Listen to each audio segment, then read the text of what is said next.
So now I would like to request our first speaker, Dr. Sinead, for her views on the theme which we have today. Let me introduce Dr. Sinead O'Keefe is the Royal Society Science Foundation Ireland University Research Fellow within the Optical Fiber Sciences Research Center at the University of Limerick, Ireland. She is leading a team that focuses on the development of optical fiber-based sensor systems for biomedical applications. Her current research primarily focuses on radiotherapy for prostate and gynecological cancer treatment. She is coordinating the recently funded European Edge 2020 Research and Innovation Program Project Origin. And I must take chance to say that she is also chair of Women in Sensors, and she is the one who gave us the opportunity to organize such a wonderful big scale event.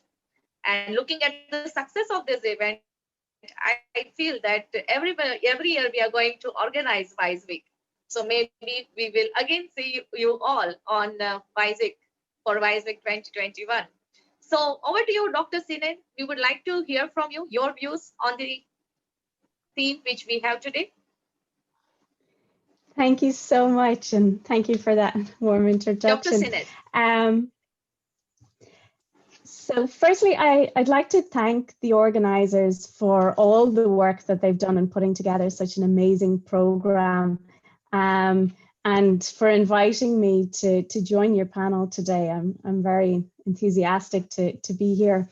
I hope you all enjoy it and that you find that this panel discussion is beneficial to you. So we've been asked to talk a little on the topic and strategies to create supportive academic and workplace experiences and environments for women engineers.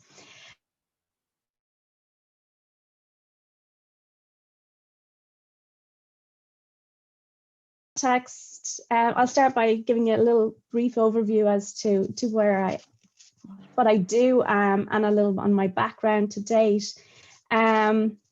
So as you've heard, I've currently a Royal Society Science Foundation Ireland University Research Fellow at the University of Limerick. So prior to this, I received my PhD in 2006 and held 2 European Marie Curie fellowships after that. And following that, then I went on and moved into a research fellow position at the University of Limerick, which I've been there since.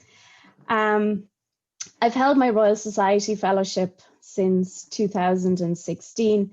And as you heard, I also coordinate a European Horizon 2020 project. So my research area looks at developing optical fiber sensors, specifically for biomedical applications, and primarily focusing on radiotherapy and oncology applications. So I'm also the chair of the IEEE Sensors Council Women in Sensors Committee and the IEEE Sensors Council Committee on Diversity and Inclusion. And so we're obviously delighted to be able to support this event. And it's really amazing to see what you've been able to achieve here in developing this kind of virtual online forum for the WiSe Week. It's really encouraging to see such an amazing program put together. So on a personal level, I have 2 kids, 10 years and 7 years. And so when the eldest was born, I made the decision to start working part-time. And so I've continued to work part-time, just 3 days a week, to allow me to kind of have that balance between family life and work life. And so looking at the topic then, and speaking from my own viewpoint as a research fellow, within my own university, there has certainly been significant improvements in supporting female researchers. So I think there were always a lot of policies in place for academics and faculty positions, but within the research context and researchers' career paths were somewhat different. And in the last number of years, they have certainly made it, they've put it on the agenda front and foremost, to have these clear policies around maternity leave, for example, and also ways to support researchers returning from either a career break, parental leave, or maternity leave. So what they do in our university is that any female researchers returning to work are able to apply for research grants to help them kind of kickstart back their career and their research profile and build up their research group again after that leave. They're also very supportive of flexible working hours and working part-time. As I said, I work part-time, and it was never an issue for me to undertake my fellowship as a part-time worker within the university. And I think that having these policies in place for part-time worker gives people that flexibility. There are also flexible working hours within our universities. So for example, they have set these core working hours between 10 a.m. and 4 p.m. and only department faculty meetings are allowed to be scheduled within those times. So that gives people to have the flexibility if they need to work around their childcare, for example. So I have to say, within our university, they are really starting to promote this kind of work-life balance and focusing on encouraging female researchers to kind of have that balance in their working lives. We also see in Ireland and across Europe that the funding bodies are more aware of supporting females. There are specific funding calls for female researchers. And many of the fellowships now allow you to take them up part-time. So I particularly, when I first started out and I was working part-time, there were some kind of limitations in terms of what I could apply to wanting to keep my job part-time. But now all the fellowships have that kind of awareness of flexible working hours and the need to work part-time and to balance work and life. And so most of the fellowships now will allow you to take them up part-time. So there's also a lot of complexities of being the token female within our university. As I said, they've put a lot of focus into this, having these policies to support females and encourage gender, promote gender balance within the university, particularly in the STEM areas. And so while this gives many opportunities for female researchers, there are also some downsides to it. So, for example, I get a lot of invitations to join different research centres for funding. And while there's excellent opportunities in this, there are also that it encourages that kind of whole imposter syndrome. Was I asked because I'm a really good researcher, or am I being asked just because they need to tick a box that they have another female in their group?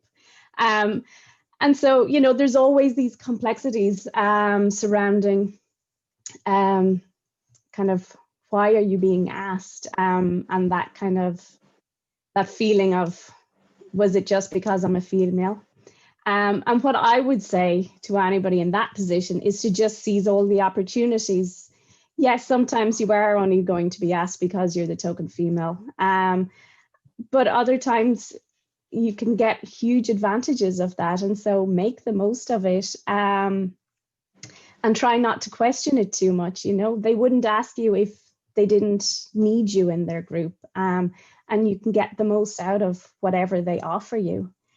But there's also some negativities in terms of their policies and it increasing your workload. So, for example, in our department, there are only 2 female on the staff.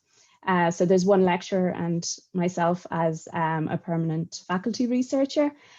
And so the university's policy, for example, is that there should be a female on every interview panel. And the policy sounds great, except when you're one of two in a department. So absolutely every interview, it's either one of us that has to go on this interview board. So you spend half your time joining interview panels. So that kind of shows that while these policies are in place or can be really good, it's getting that balance right so that it actually isn't putting more burden on the female researchers.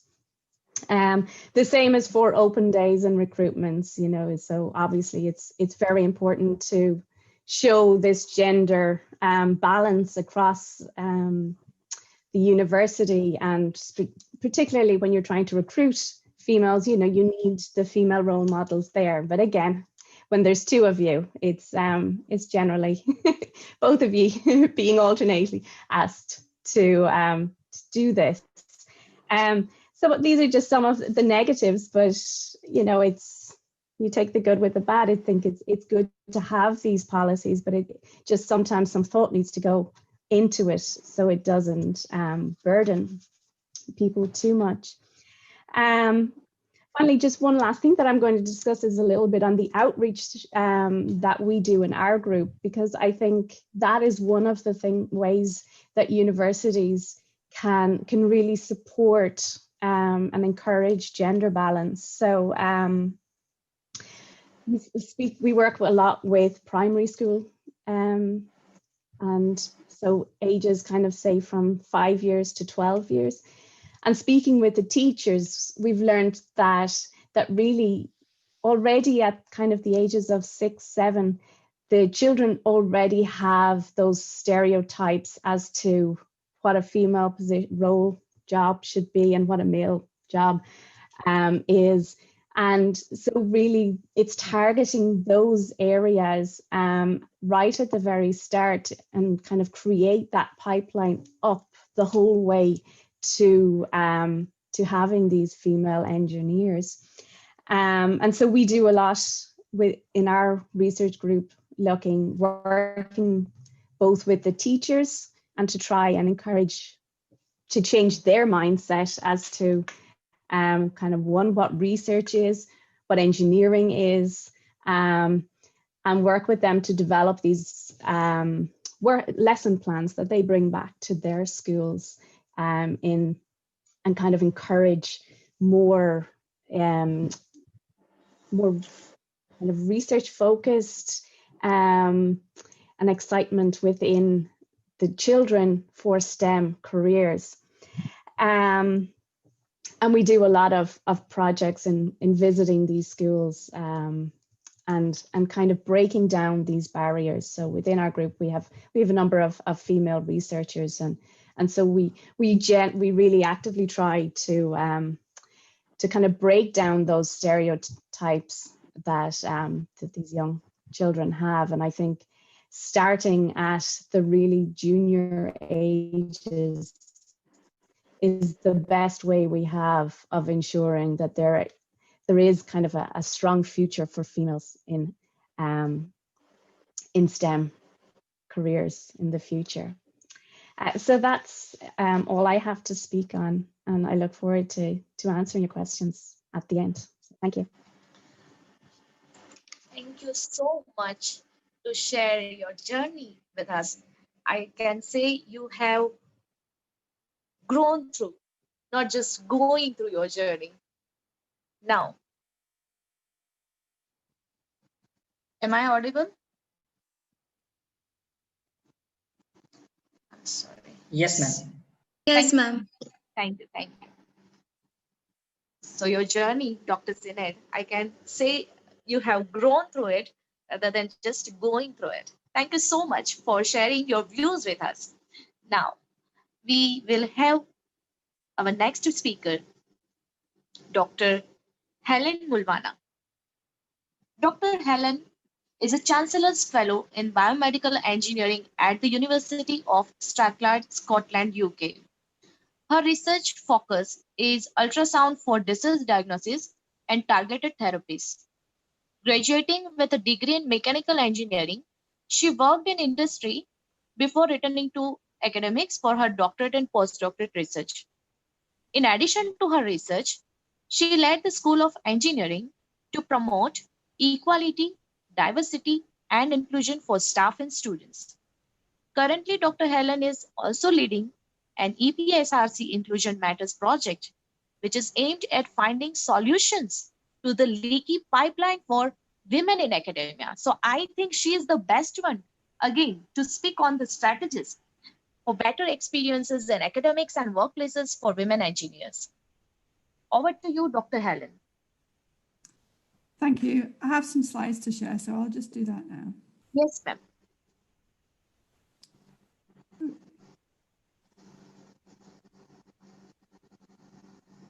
Can everybody see that okay? So thank you very much for the lovely introduction and also for welcoming me to the panel today. I'm sure I'm similar to each of us on the panel in saying that this is a topic that I feel that I have lived in my day-to-day life and could speak about profusely. I have my own experiences to share. And so today I decided to concentrate specifically on a subset of those. So I was invited to join the panel and to talk a little bit about my own personal experience. So I think I'll start by doing that. So as you already heard, I have a degree in mechanical engineering. I chose that degree after finishing high school. At high school, I was the only girl who studied technical subjects. So I had to actually attend another school to attend some of these subjects, which I think was, even at the time, a little bit unusual, a bit of a peculiarity, but there you go. So then I graduated with a degree in mechanical engineering and went on to work in industry. So I spent 2 years working as a mechanical design engineer. I decided I would like to get into the field of medical engineering. And so I returned to academia and studied for an NGD at the University of Strathclyde, going on from there to take another role in industry, working as a project lead engineer, so working in project management. It wasn't quite what I was looking for. And so in 2009, I joined academia again and took up a postdoctoral research position. And since then, I've remained in academia. So I joined the University of Glasgow shortly after that on a research fellowship. I became a lecturer, and more recently, I've taken a position at the University of Strathclyde. So why am I telling you all of this in such great detail? And the reason for this is that what I want to talk about today is my experience of networks and the advice that I've had in my career along the way, and how I think that has really helped to shape my experiences and has helped me to seize opportunities as I've come across them along my journey. So of course, this started right back at the beginning when I received advice, and it was advice from a teacher and talking to other people that helped me to choose my degree course. I again received advice from a university lecturer when I decided to go back to university and study for my PhD. Excuse me. I then again got advice at the point when I was looking for my postdoc in academia. And, you know, this pattern goes on. One interesting thing to note is that as my career has developed, I have found that it has been primarily women who have been offering me the advice that I've found to be most useful. And I don't know if this is just a coincidence, but I think it maybe speaks volumes that it was my female colleagues who pushed me to be the PI on the grant in the funding proposal I was submitting, and not the co-I. It was a female academic who noticed that perhaps I was ready for the next challenge, and we discussed me looking for a new position, and I eventually did secure the position I currently have, which was a promotion. So I think that it's worth looking around at your networks and thinking about who is going to offer you the advice, who are your mentors, who are your champions, and who is going to help you to see where those opportunities lie. The thing is, you also, of course, receive bad advice, and part of your journey through your career is selecting which pieces of advice are useful to you. And I think one thing that we come up against as women is the advice we receive about our career paths. And so what I thought might be interesting for me to add into this little timeline are when I then had my children. So I actually had my first child whilst I was still on a temporary contract as a postdoc. And the advice really that I was receiving was that this was a pretty poor choice, and maybe this wasn't the easiest way to start an academic career would be with having a child. And indeed, having my first child and the maternity leave did cut short that position, because you go off on maternity leave on a temporary contract and you don't have your position to return to at the end. And so that brings with it challenges. The same thing happened during my research fellowship, and what I would like to say to other women is that if you know that you want to have a family, please don't let those decisions shape your career, because these two things are not incompatible. And if you are driven to succeed in your career, these two things can happen at the same time. And it does require juggling and balancing and decisions that need to be made. But it's certainly not something which you should be using to dictate your career choices. I think what is important then is that as my career has progressed, my networks and those people around me who I look to for support have also grown. And I think that this has really been critical to the success I have had in my career, is that being able to speak to these people and to get their advice. So it was already mentioned that I have taken a role in promoting inclusion and equality and diversity within my academic positions. And in 2015, I took on the chair of the Athena Swan Committee in my school in the University of Glasgow. So the Athena Swan Committee is a UK accreditation body that universities seek to work with to promote equality, inclusion and diversity within their working practices. And the framework set out by the Athena Swan Charter allows universities to put in place pathways, procedures and structures to promote equality and diversity, and to ensure that they can act to retain women within their workforces. So I was made the chair of this committee. We submitted our proposal and were awarded bronze Athena Swan at that time. And I continued to work to deliver the action plan which we had put in place to secure that award, which was intended to overcome some of the obstacles which we had identified within our department for women engineers and their career progression. What was interesting in preparing that submission is it was very evident that the critical career stage for women in terms of retention in our department was at that postdoctoral research stage. So as a female academic is leaving their postdoc research and attempting to secure their first academic position, this is when we see a huge drop-off in the number of women who are retained in academia. And so the term leaky pipeline is coined because it doesn't matter how many women you're putting into that pipeline, you're still seeing a high level of attrition. And so you're struggling to really change that gender breakdown, that gender balance within your workforce. And so from this observation, the VisNet project was born. So the VisNet project is funded by the research councils in the UK and seeks to look at finding ways to address this gender disparity for women in STEM careers. So technology, engineering, maths. The project is focused, as I said, on early career researchers, and we work with a cohort of 30 women postdocs who are spread across 3 universities in Scotland.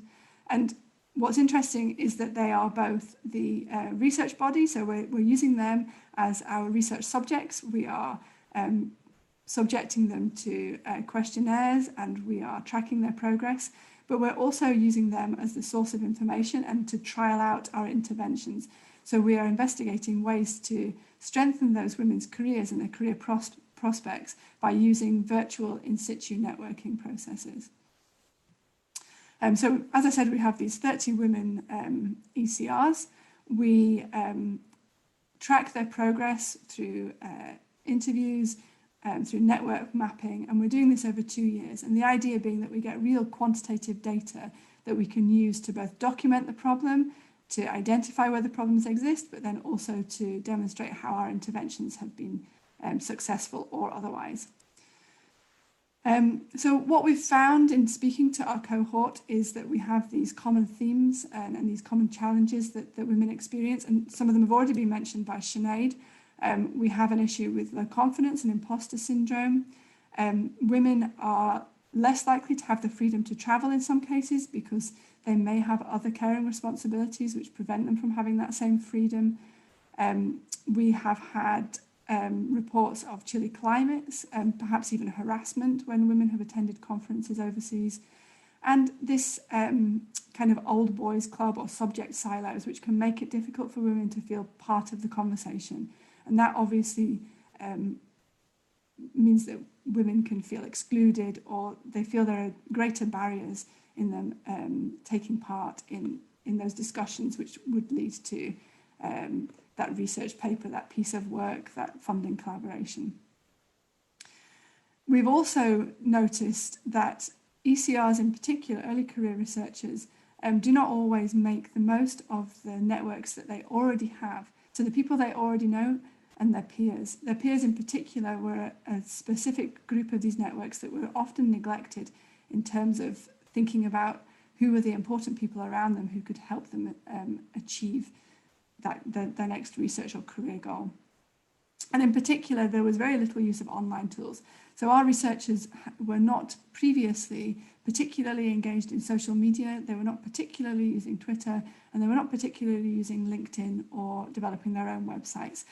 And of course, we saw this as a huge opportunity because if you can promote yourself more effectively online, then the number of people that you can speak to, the people that you can network with, and the influence that you can have can be dramatically increased.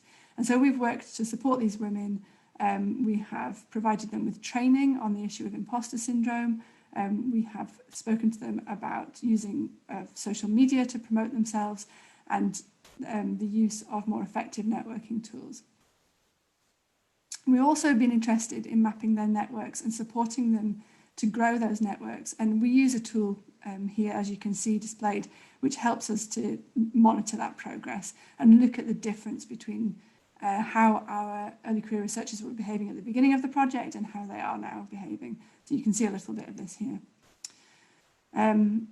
So I think just to summarize this issue, I think the main message that I would like to bring out today is that I believe that the issue of networking and collaboration is particularly important for women. I think that our networks can help us to see opportunities. Our mentorship and collaborative relationships can help us to feel more confident. We can feel more included, but they can also help us to progress our careers. Now, you'll see this infographic on the left demonstrates the gender breakdown of career progression at this time in the School of Engineering at the University of Glasgow. And what is particularly important to see is that whilst we have very few female professors, in fact 9% of professors in the School of Engineering at Glasgow are female, there is something of a myth that if we put more women in, we will end up with more female professors at the end.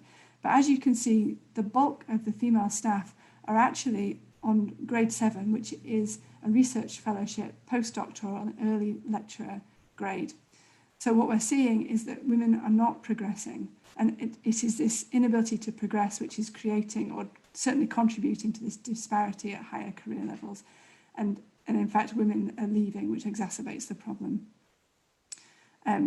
I think that if we can better support our women and we can have those conversations, you can speak to your peers in confidence, you can come up with the strategies to overcome the problems, we can do something to mitigate these challenges whilst we wait for the system to catch up with us and to make working practices more equal. And that's all I have to say. Looking forward to carrying on the discussion in the next section.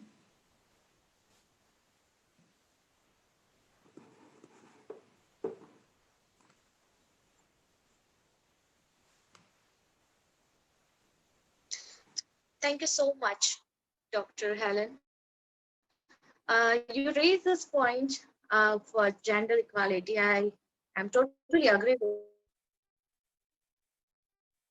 also see that your universities like a less number of professors. There are also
I request Professor Anil Roy to lead the session. Meanwhile, Professor Forum joins us.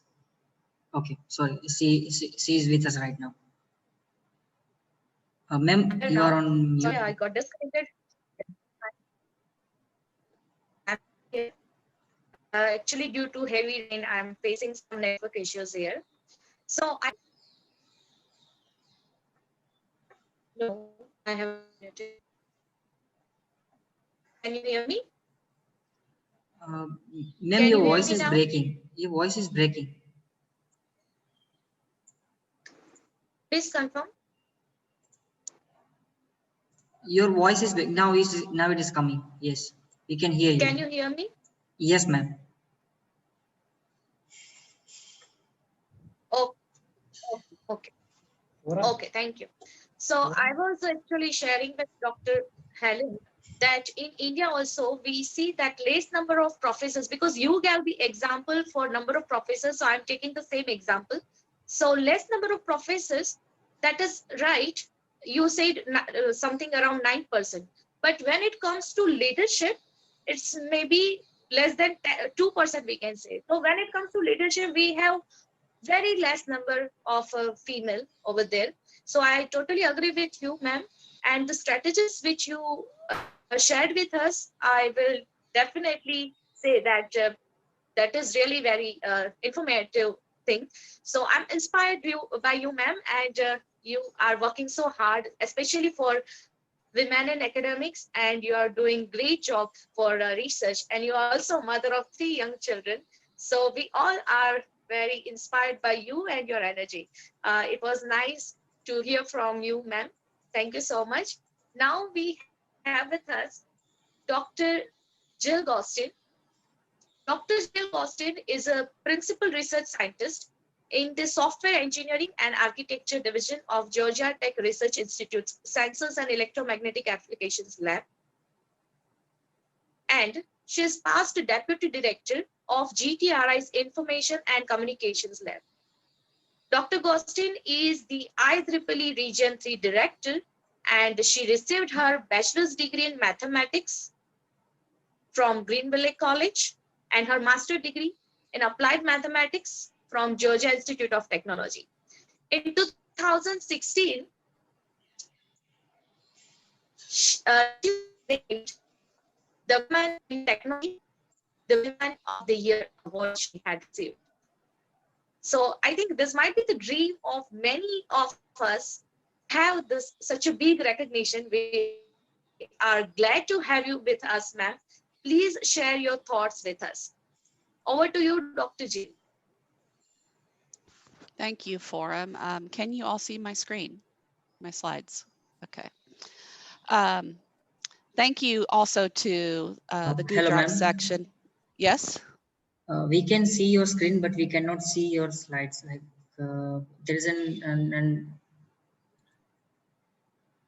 Can you see them now? yes. You would like to make it in presentation mode?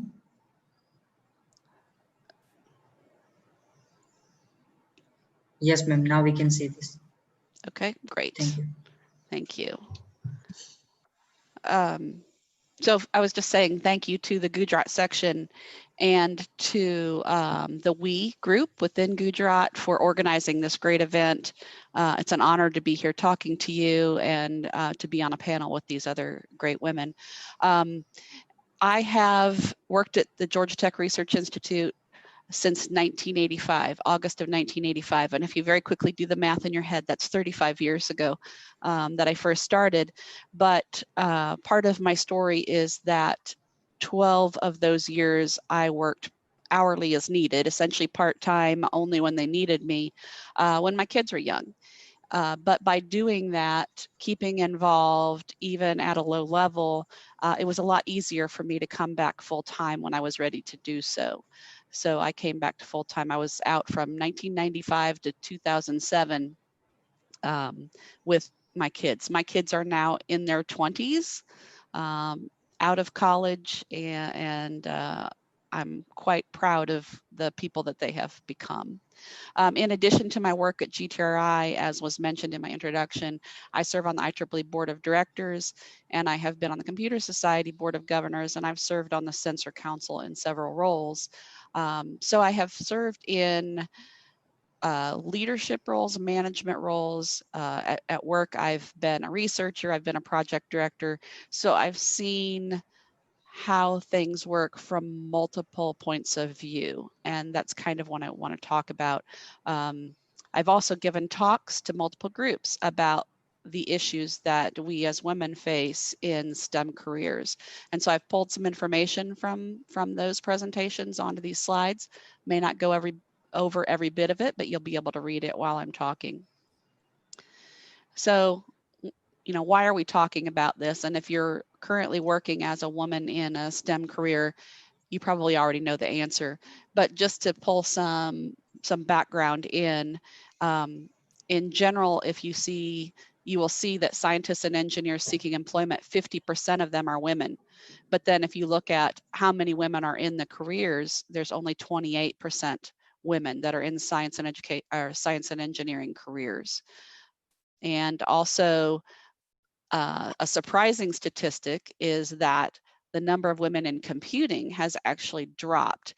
Now, this number is probably a US number. Some of these are global numbers, some of these are US. I'll try to point out which, but in 1995, 37% of the workforce in computing was female, and now it has dropped significantly, and the projection is that by 2025, it'll be 22%. There could be multiple reasons for that. But as we all know, women in STEM careers continue to struggle to get into leadership and management positions. And one of the things we see is that in high-tech companies, women leave at twice the rate that the men leave those companies.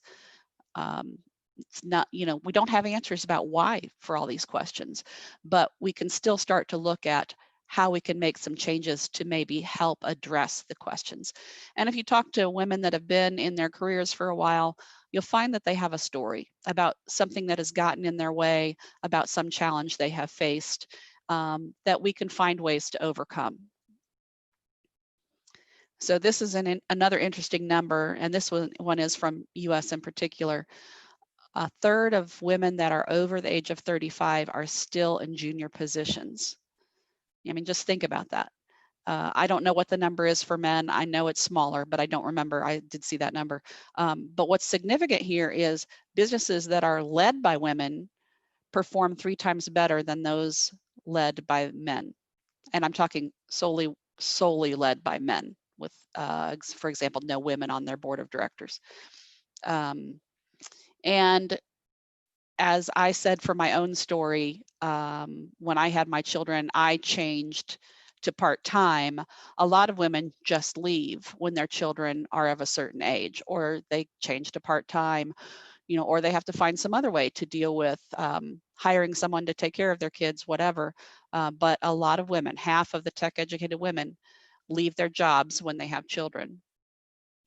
And I think that this is also going to be affected quite significantly by COVID-19.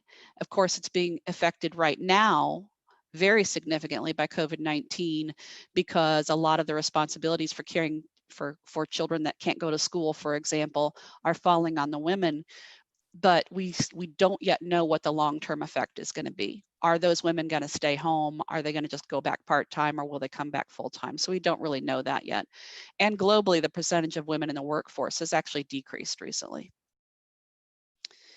And as I said, almost every woman that you talk to has a story about a challenge that they face. So this is really now about what are the challenges we face in such a male-dominated environment of science and technology. And one of the things that we face, and we view it as something that's maybe intrinsic to our own positions, is that the more vocal you are, the more you're termed as being overly aggressive and, you know, told to not speak up so much. But if you're really timid, or if you really don't speak up very much, then you're viewed as being too timid and not you know, not presenting your views or expressing your opinions enough. So it's a really fine line that we have to walk to not be viewed as being too timid or too aggressive. There's not a wide acceptance of all the different styles of how women express themselves. Also, we socialize differently. A lot of times men will have after work get-togethers. We may not be invited. We may not feel comfortable if we are. So there's different things that affect us with not only how we behave and make our points in the workplace, but how we are viewed in a social setting after work is done. As I already said, women have more of the responsibilities at home. And I also mentioned that women-led companies tend to perform better than the male-led companies. But it's interesting also that on the board of directors of those companies, women have to have more tech experience to get onto the boards. 26% of women that are on boards have technical experience versus only 17%, which to me is saying that a woman has to have proved more about herself to get into those positions. And then finally, women do tend to underestimate our abilities or undersell ourselves, while men tend to overestimate themselves. Part of that is our self-confidence. We don't have it the same way that the men have it. So given all of that, what do we do? How do we help encourage women to go into the profession? And part of it, I think, is that we need to emphasize the impact that we can make. When you talk to middle school and high school girls about engineering careers, they don't associate that type of job with making a positive impact on the world. If you talk to them about going into medicine, they do see that as making an impact. But we need to change the message so that they can see that engineers, scientists, mathematicians, physicists, we do help change the world for the better. In fact, if you look at IEEE's tagline, Advancing Technology for Humanity, you know, we're saying right there, we do make an impact. We need to help improve career advice about all the options that are out there in the STEM careers. They may only have knowledge about one possible option, and there's a wide variety of different engineering fields, mathematicians, physicists, those fields apply in so many different areas. We need to make sure there's an understanding of that. And we also need to change the thinking of how it's been shown over and over again that girls and women strive much more for perfection and are afraid of failure more than boys and men. They will take those risks that we tend not to take. And we need to look back and see that a lot of great things have come out of attempts that have failed. You know, you try and try and try again, and eventually you may get it right, but all those attempts you learned something from. So we need to rescope how we talk about achieving your goals. And then we need to talk about mentors, either seeking out a mentor when you need one or being a mentor to those that are coming up behind us. And I like to think also about mentorship in the way of there's formal mentorship where you set up a relationship between a mentor and a mentee and maybe have a plan of action on what your goals are. But once you're in your career, you need to think about the fact that you're always setting an example for someone. So it's a kind of an informal mentorship where someone may always be watching you and learning something from you. So we need to strive to represent good behaviors and address areas that we have struggled with in a more public way so people can learn from what we have faced. So how do we keep women? And this is more about corporately. How can the companies, how can the men in our companies, and how can we as women create environments to help keep women? And one of the things that is really happening in many places is encouraging diversity, not just at a corporate level, but across all teams. You know, even the smallest project should have some diversity on it. We need to make sure women are being included in key leadership positions. And of course, that has to start at the highest level, to encourage that, to actively seek out women to apply for those positions. We need to make sure everybody is aware of unconscious bias and has training and understands how to handle that. As I said, we need to provide mentoring opportunities, professional development training, something there that would be a good type of training would be, how to speak up in a meeting. Very few people get trained in how to do that.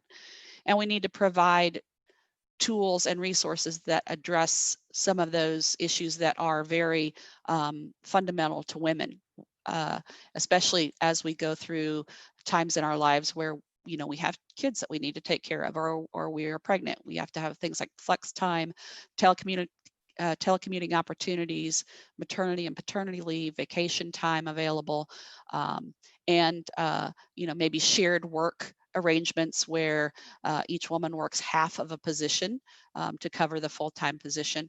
There's a lot of things out there that can be done to help women during those times when they have less time available. And then I think on a personal level, what we can all do individually, and one of the first things is tell your story and lessons you learned from it. I had a portion of my career where my immediate supervisor, whenever I said that I wanted to get into a management position, he told me, no, you don't want to do that. It wouldn't be interesting to you. You'd hate it, and you're really good at your technical, your technical contributions. You should be focusing on that. I went through that for about 3 years of reviews, and I finally looked outside of my own group and applied for a position in another group, still in my same company, but I had to apply for a position to get into a management position in another group. And that's how I overcame that. But we all have stories, and we all have, I would say, an obligation to help people coming behind us understanding about those roadblocks we have faced and how we turn them into an opportunity. For me, I turned that roadblock into an opportunity to apply for a new position that I ended up really loving. So we can turn those challenges into opportunities and talk about how we did that. We need to make sure we are vocal, speaking up, and also listening and responding. We shouldn't let ourselves be ignored, and we should make a point to speak up again if we feel like we have been ignored. And we need to advocate not only for ourselves, but for all those other women around us.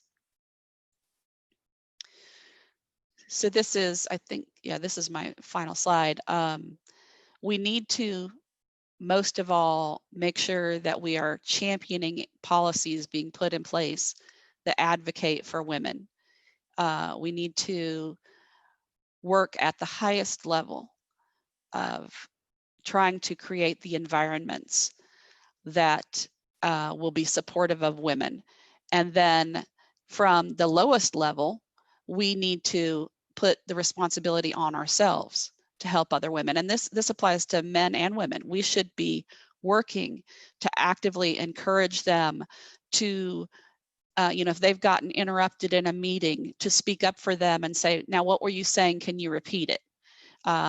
Help them see their own strengths and to not doubt their own capabilities.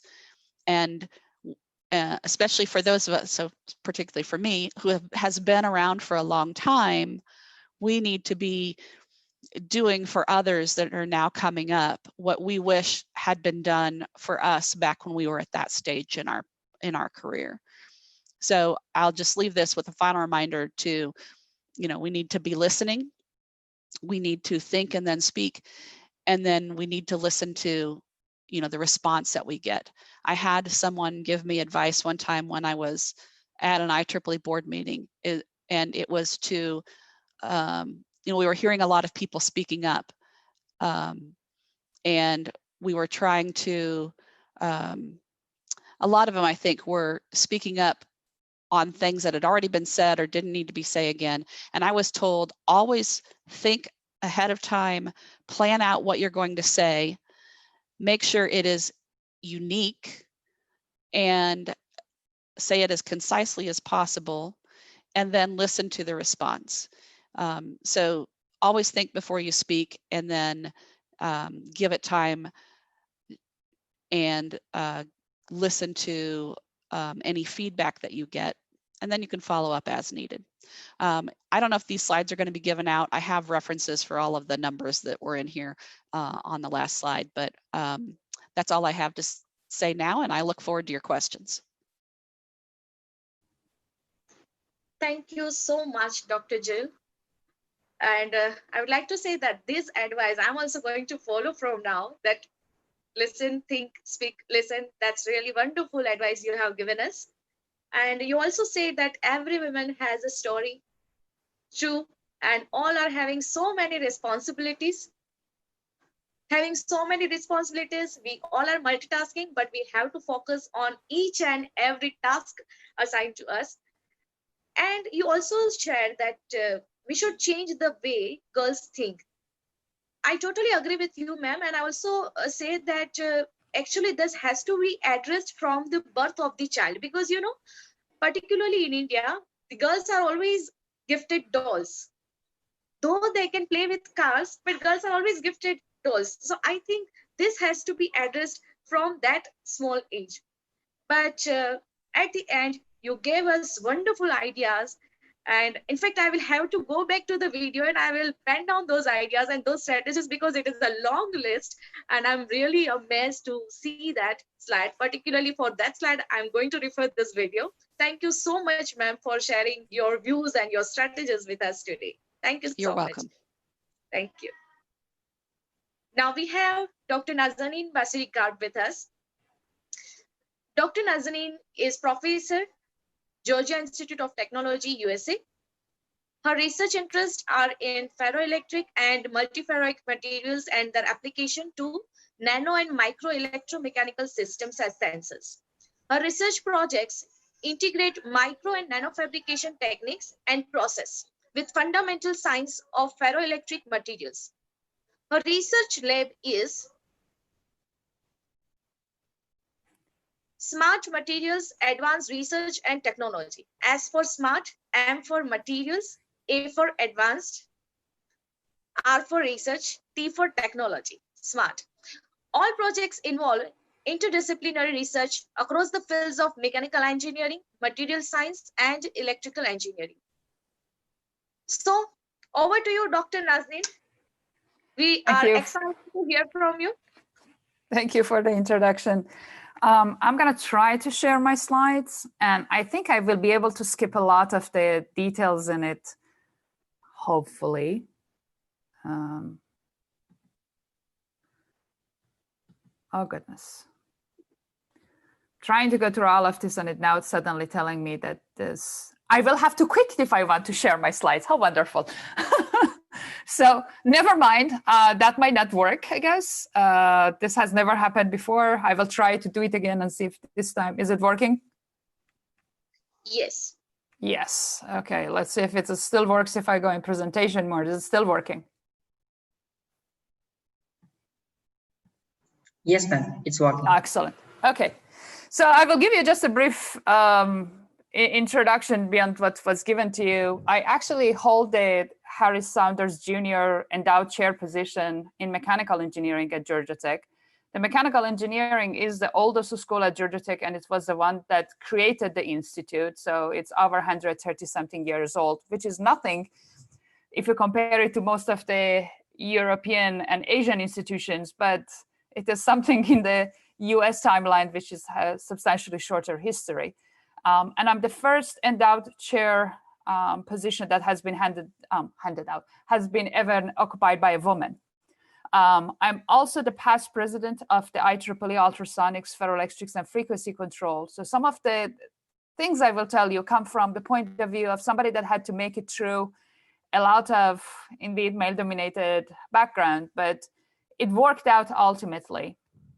But I have noticed along the way that we come from an engineering background, but we often share only on our personal experience, which ends up getting dismissed. So rather than tell you that I also have a 7 and a 10-year-old at home, 2 daughters, and I had them both during my time as an assistant professor on tenure track at Georgia Tech, where we had, unfortunately, none of the releases, if you want, or supports for women in engineering that seem to be available in Ireland and UK. However, I was lucky enough to have a family in terms of my spouse that was extremely supportive all the way. That is not always happening. And in fact, once we go out of our own field and our own family and our home, the support often is missing. And that is what I will try to concentrate on.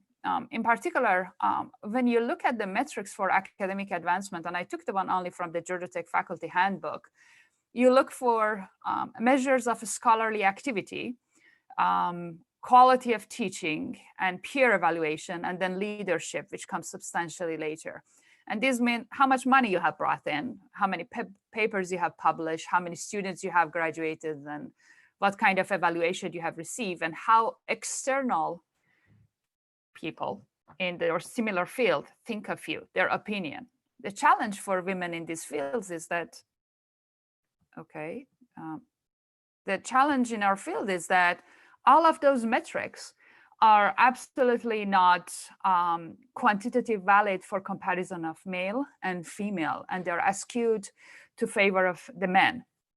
I'm putting here actually all of the references for all of the data I'm presenting. In general, women hold fewer prestigious postdoctoral positions. The female candidates are interrupted more often during their job interviews, and their competency is often more questioned than men. Women are allocated less time and less money in institutional startup resources, both in terms of space and in terms of funding. They receive fewer invitations to serve as journal peer reviewers and, of course, as editors. And women instructors receive lower student evaluations, which is strongly driven by senior male students, in fact. So all of these clearly shows you already the women start as a disadvantage in a career with direct and indirect negative effects, where on the job market or for tenure, women will appear systematically worse at teaching. The reallocation of instructor resources is done then from research towards teaching, when the female faculty have to show that they're doing an okay job at teaching, which means they're putting less resources into the research, which in fact ends up reducing also their funding and publication record. But it also affects negatively that self-confidence and beliefs about their abilities. And of course, ultimately, because their records in research also is affected, also their confidence about their research abilities. So it's not always about how women are brought up and have lower confidence moving forward, but it's a matter of also what we call death by 1,000 small cuts, that the signals that we get to the women again and again are telling them that they are not good enough, which seemingly are based on quantitative parameters, but quantitative parameters that are not necessarily truthfully only quantitative. When we move forward, even for research, beyond all of their allocations of resources, we also see that The proposals submitted to the National Science Foundation, not only in the US, by female researchers are compared worse to men's proposal. The papers written by women are evaluated worse by both women and men. And these are all done by systematic social studies in which the same proposal is submitted under different male and female names, or the same paper is submitted by men or female names, by women or male names. And women are given less credit for their contributions in team science collaborations.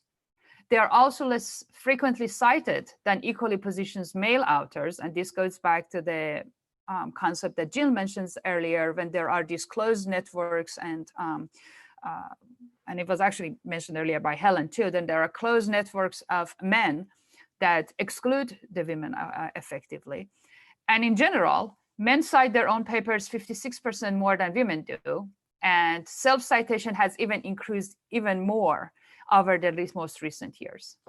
This effectively results into something that we call the Matthew effect and the Matilda effect. The Matthew effect is much better known, again, because it's men, as an eminent scholar will get more credit than a lesser known scientist and scholar for the same ideas, even if the work is shared or similar. This is created an additional effect for women in which there is a bias against acknowledging women's contributions in science, and instead is attributing the accomplished to their male colleagues. This is regardless if the female author is the first or last author.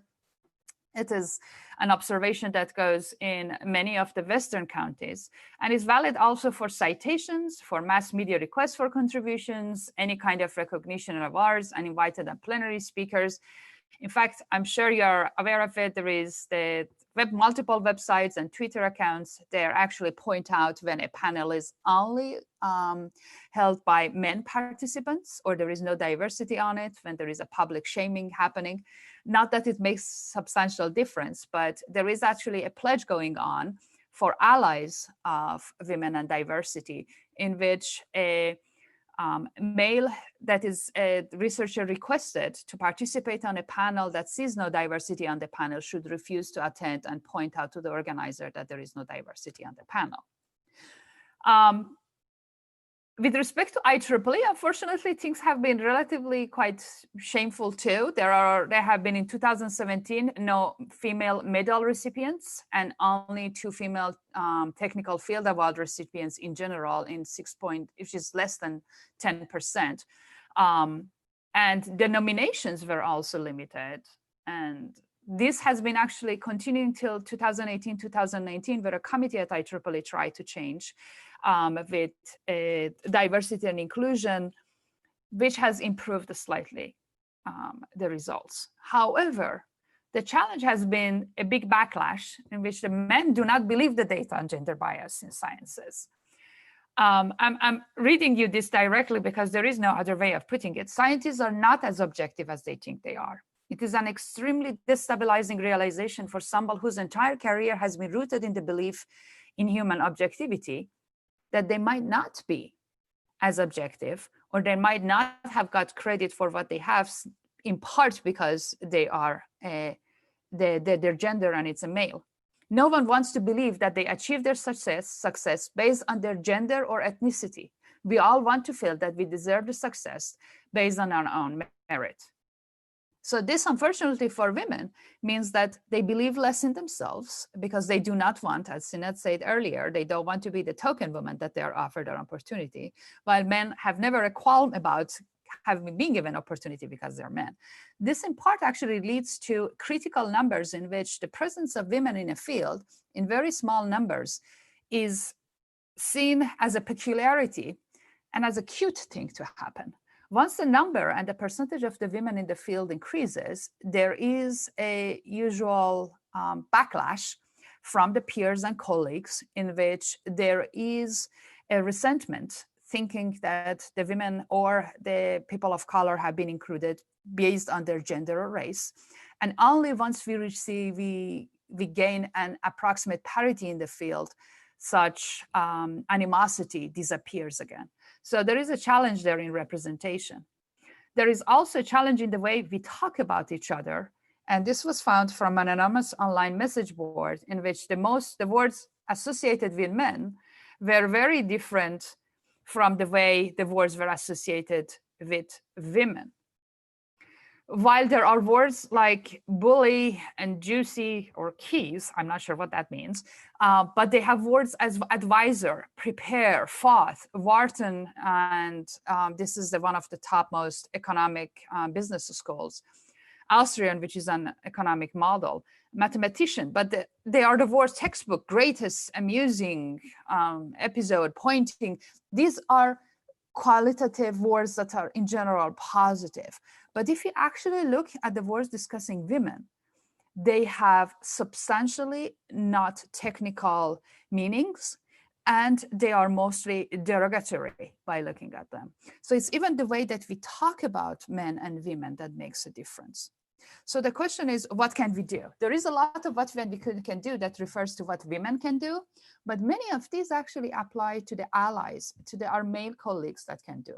When you're getting interrupted, and this, as we said, happens more to women, reclaim your time, back up an interrupted colleague, physically lean in and restart the conversation where you have taken upon.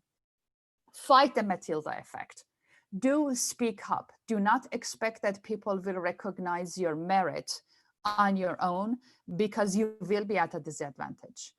Acknowledge, thank, and give back. This goes back to what Jill was saying in terms of listen, comment, and listen again. Find an ally and be an ally. Women cannot, quote unquote, fight it all on their own. Otherwise, they will be labeled again, as it was mentioned earlier. One of the most important things I have observed is do not fall into cliches. You want to go into leadership, do not be secretary on a committee, because secretary is a gender related and is usually minimized role in terms of contribution. Do not accept it, pass it on to a man with a colleague, and bluntly explain why you shouldn't be a secretary simply based on your gender or even your age. Do not volunteer for it either. This is not a position you want to have. If you are a woman, or even if you are not a woman and want to be an ally, do not make an event into a frat social. I was once invited to a technical committee meeting that was going to be held in the hot tub of a hotel during a conference. That is not an appropriate place to hold a technical committee meeting. However, if other people are invited, do self-invite and or offer a better alternative if the location or the position for that meeting is inappropriate. There is what we call the mansplainer, in which a woman explains something and a man intervenes to explain her position to her. Do please stop the mansplainers and make sure that the woman is given credit. Something women often do not do: accept a compliment for work well done. Do not deflect it to say others, when we often say, thank you so much for the job well done. And you say, oh, it wasn't really me, it was a committee work. Thank you very much. I really appreciate it. I would also like to bring, your attention to the work that the rest of the committee did. First, acknowledge what you did, then there is the rest of the committee. I love this sentence which says, don't give credit out like it's candy. Accept it when it is your own. And if others need to acknowledge you, offer to help and do so. When you offer to help, do so publicly. Also learn to say no. I understand it's not always possible when you are the one or two women on the faculty, and by law, there has to be a woman representation. However, take your time to consider, assess the pros and cons, and bring them to the attention of the person that is asking you to do it. There is also a rule for how much service you are performing that seems to be equivalent to your male colleagues, however, is substantially more. And in that case, you should be given credit for it.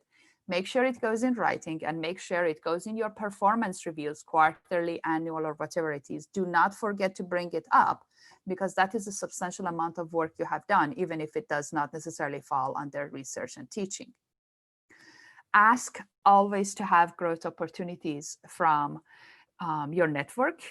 Helen mentioned that earlier. The more people know that you want to grow, the more there is going to be help around. And don't apologize for asking. Do not start with, I am really sorry to ask, but you're not sorry to ask. You own the asking. The very last slide I have is the what else can you do? And this doesn't necessarily go to the women. It really goes more to the allies and the institutions. The first and foremost is to learn the social science research. We can fight the bias if we know that it exists and there is scientific background for it.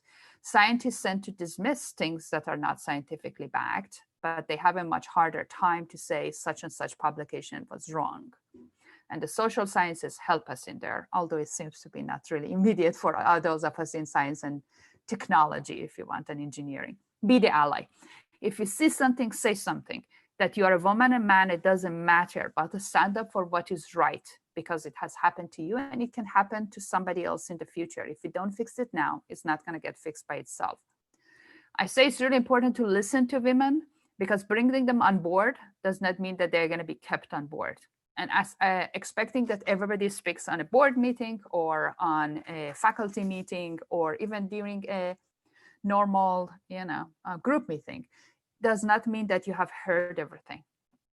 Give the time for silence and listen carefully for what people say and do not say. And then informally check in. If you see that something does not seem right, do stop by and ask informally, how are things going? How is it that I can help you? And create first a feeling of trust so people want to talk to you. Often women feel already at a disadvantage and do not want to come out as whiny, and therefore do not bring up to the attention of administration or leadership any other challenges.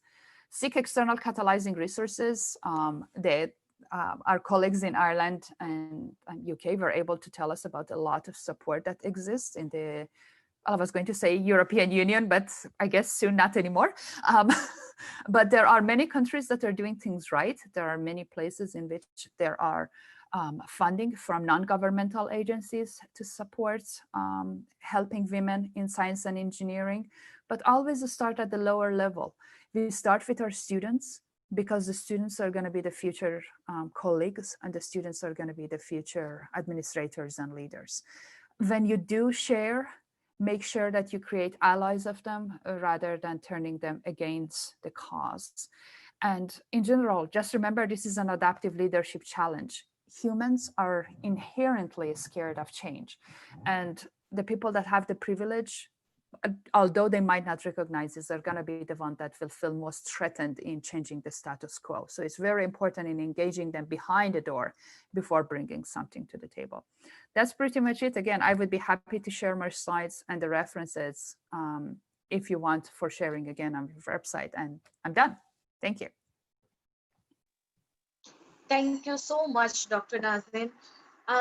When you talked about some issues like women are given less credit for the publication, they are less cited, papers written by women are evaluated worse by both men and women.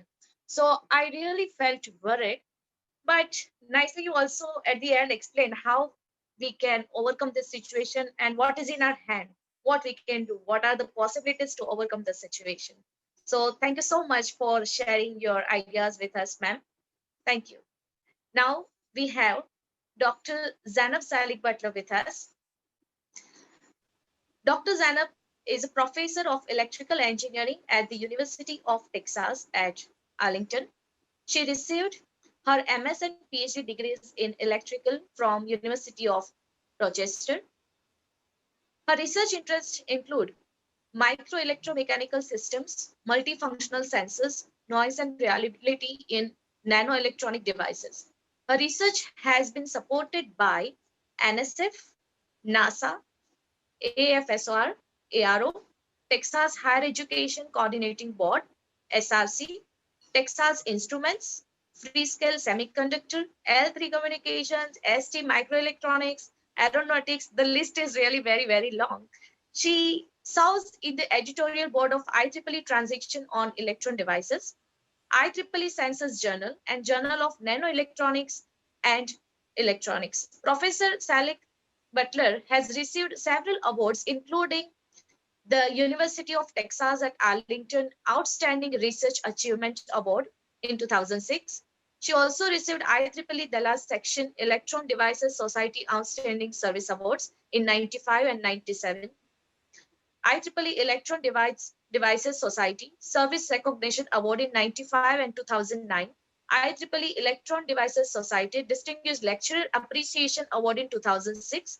Outstanding Electrical Engineering Graduate Faculty Awards in 96, 97, and in 2001. And she also received Mu Sigma Research Award. So her profile speaks many things about her. So without taking much of your time of participants, I would like to request Dr. Zainab to share her views with us. Over to you, ma'am. Thank you very much. So in consideration for time, I will not repeat all the things or things that my panelists pointed out and very helpfully shared about their knowledge of. And so I will try to add my take on it so that we can go to the questions easily. I went through a typical tenure track, positions with assistant professor, associate professor, and full professor. I was an associate dean of research for 3 years and a director of nanotechnology research center for 10 years. In all of these, I really did not take any time off, go into part-time or anything like this, but I was able to do that because I had a husband who actually took equal responsibility. And please note that I'm not saying I had a supportive husband. So I don't think it's sportive, it's equal responsibility. I also worked in 2 different institutions who did not really treat women any differently than men, and their expectations were the same from both. So I was very, very lucky.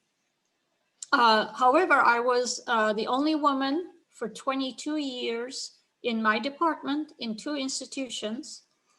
And unfortunately, that I thought that was the way it is. But unfortunately, when I left one institution to join the other one, the first institution that I was working at immediately hired another woman, making me think that that's the token woman's position.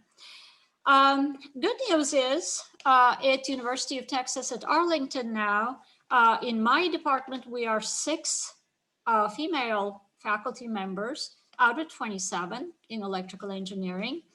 And our chair is also a woman, which is very, very refreshing. I'm going to go in a little bit of a different track here. And hello.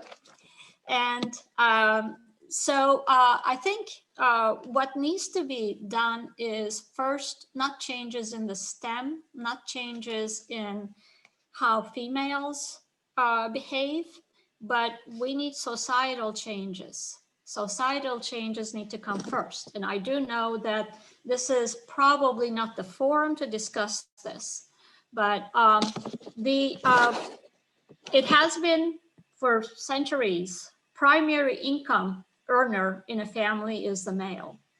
That needs to change. It should be 50-50, or in some families it should be one, in some families it should be the other. There should not be the expectation that the primary earner in a family is male. Primary caregiver in a family is still the female. And there is, except for the first year of the baby, there is no reason for that. We have been pushed into this caregiver role. We have inherently do not have, I believe, anything that makes us the primary caregiver. And that primary caregiver can be also the male, or it can be equally shared, or it can be changing from time to time. There's no need for women's or female track or mommy track. Except, there could be a father's track. I'm a big proponent of paternity leave when, in fact, it has to be mandatory so that we are not constantly asked to go into secondary roles, for family reasons. There is really no reason for that. And moreover, in making these changes, I think men need to take the lead, and men need to make the changes, not because it is better for us, for women, but because it is better for everyone, including them. So I have a couple of things to say. I'm going to keep it very short, as I said, and I promise I will. I have a couple of things to say to women in this, among the attendees. Don't take second roles. And I know everyone repeated that here. At first, you might take secondary roles, but make your aim high. And you might fail and fail and fail again. That's fine. Just get up and continue. Keep your eye on the ball. And that's a sports metaphor. If there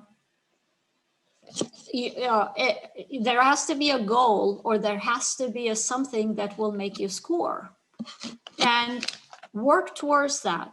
Do everything that you need to do towards that. Do not take supplementary secondary roles or roles in committees that you are asked to serve because they have to satisfy some diversity rules. I do know that, you know, we do want all women in certain committees and things like this, but see if that's going to help your goal, help your career, and be blunt about it. There's no reason to beat around the bush, as they say. This is very important, and it was sent to me or told to me by my mother, who actually wanted to be in 1940s during Second World War in Turkey, wanted to be a Air Force pilot and a fighter.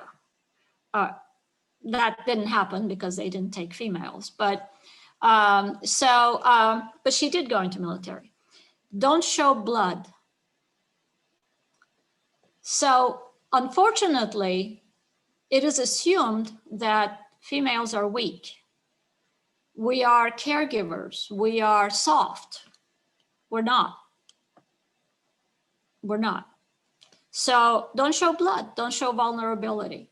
Someday this will change when we will be allowed to do that. But now, unfortunately, that makes us look vulnerable. And you can have it all. There is really no superwoman, no supermom, no anything like that. It doesn't matter whether you're male or female. Network, network, network. Males are very good at this. Females are not. So if you're not a member of IEEE, join IEEE. Become a part of Society of Women Engineers. Society of Women Engineers have been putting together career fairs, and they have been so successful that males are really going to that. And it doesn't bother them anymore that it's a Society of Women Engineers. And use all they offer, IEEE. So a couple of things to males. Don't treat women differently. Be a champion, fighter, warrior for equality for women. Not for your daughter, sister, or mother. And never ever say, I'm doing this for my daughter, sister, and mother. You're doing it for yourself. Because you and everyone will benefit if everyone's contributions are counted. And that's all I have to say. Thank you for inviting me. Thank you so much, Dr. Zana. Your one line when you say that the changes are needed in society, I personally like that line. I totally agree with you that we need changes in society, and I think all would be agree with me. And I also feel that we all are locked down. So when you cannot go outside, you should go inside and explore the solutions toward this kind of issues. And I think today we made it. We took maximum benefit of it by having the discussion on these strategies to create supportive academic and workplace experiences and environments for women engineers. So thank you so much, Dr. Zainab, for sharing your views with us. Thank you so much. And